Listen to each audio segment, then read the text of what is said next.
हीच ती जागा जिथे बाळूमामांनी जिवंत समाधी घेतली 4 सप्टेंबर 1966 रविवारचा तो दिवस आजही इतिहासाच्या पानावर कोरला गेला आहे. आणि हीच ती बाळूमामांची बसायची जागा जिथे साक्षात मरगुबाई सुद्धा बाळूमामांशी बोलत होते. तर हे आहे आदमापूर मधील मरगुबाई मंदिर. आताच्या बाळूमामांच्या मंदिरापासून 500 मीटर अंतरावर मामांच्या समाधीच्या वेळी घडलेली एक अद्भुत कथा तुमच्याही डोळ्यात पाणी आणेल. तर चला जाणून घेऊया. मामा गावोगावी मेंढ्या घेऊन फिरायचे आणि गावातल्या लोकांना विचारायचे की कुणी जागा देतं का. पण लोक नकार देत म्हणायचे, अरे तू मेंढ्या घेऊन येशील आणि आमचं गाव घाण करशील असं म्हणून हकलवून लावायचे. आणि शेवटी मामा आदमापुरात आले आणि भोसले सरकारांना भेटले. भोसले सरकार हे एक चांगल्या मनाचे होते आणि मामांचे खूप मोठे भक्त होते. त्यांनी मामांना नाही म्हटलं नाही. मामांच्या एका शब्दावर त्यांनी मामांना जागा दिली आणि तीच जागा पुढे पवित्र झाली. तर काही दिवसांनी मामांच्या समाधीचा दिवस जवळ आला. मामांच्या हाताला जखम होती आणि अंगात ताप. लोकांनी डॉक्टरांना बोलवलं. मामा एकदम खडसावून म्हणाले, लेकांनो मला कुण्या डॉक्टरची गरज नाही, माझी वेळ झाल्या, मला खाली जायचं हाय. हे ऐकताच सगळ्यांचे डोळे पाणावले. गडिंग्लज मधनं गाडी मागवली, गाडीवर खुर्ची ठेवली आणि आदमापूर गावातून मामांची मिरवणूक निघाली. कोणी रडत होतं, कोणी हात जोडून उभं होतं आणि कोणी त्या क्षणावर विश्वास ठेवू शकत नव्हतं. समाधीच्या ठिकाणी मामांना नेलं. तब्बल 22 पोती भंडारा, कापूर, उदबत्ती मामांवर टाकण्यात आलं. पण एक अद्भुत चमत्कार घडत होता. भंडारा गळ्यापर्यंत येत होता पण मामांचं डोकं काही केल्यात झाकलं जात नव्हतं. तो संकेत होता की अजून काही बाकी होतं. मामांचे कपडे पूर्ण घामाने भिजलेले होते, जसं काही एखाद्या पावसात भिजल्यासारखं. मग मामांच्या पत्नी सत्यवती वे आल्या. त्यांनी मामांना भंडारा टाकून थोडं दूध पाजलं. तरीही समाधी पूर्ण झाली नाही. आणि मग तो शेवटचा क्षण आला. मामांच्या भावाला बोलवण्यात आलं. मामांचे भाऊ आले. डोळ्यात अश्रू आणि मनात असंख्य वेदना. थरथरणारा आवाज, हे बाळू,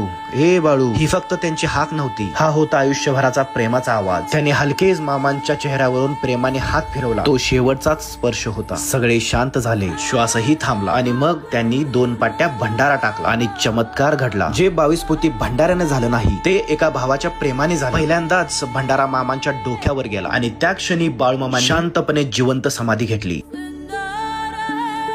त्या दिवशी बंधुप्रेम काय असतं हे मामांनी अख्ख्या जगाला सांगून दिलं.